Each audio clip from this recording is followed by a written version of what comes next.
My job was really to use my staff and to identify countries with resources our corporations want, like oil, minerals, and such things, and then arrange a huge loan to that country from the World Bank or one of its sister organizations. But the money didn't go to the country. Instead, it went directly to our own corporations, U.S. corporations, to build big infrastructure projects in those countries, things like power plants and industrial parks and highways and ports that benefited, first of all, our companies that made huge profits off these things. And second of all, a few wealthy families in these countries. But the problem was that the loans also the collateral for the loan was the resources that were still under the ground, usually, like oil that had been exploited. And so the idea was that they would take on these loans, and over time, they would allow our corporations to come in and take their resources. In the meantime, they had to pay off interest on the loans. And so most of the people in the country suffered terribly.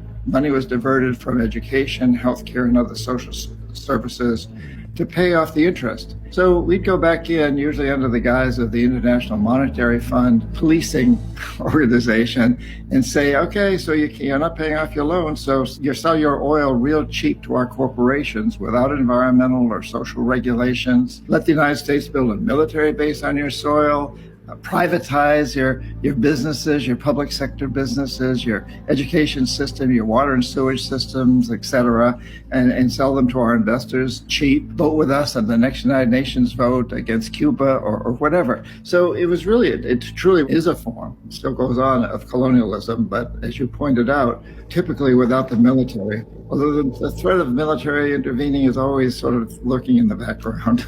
So what happens when a country you're going after can't pay its debts? You elaborated on it a little bit, but can you go into a little bit more detail? We're so happy.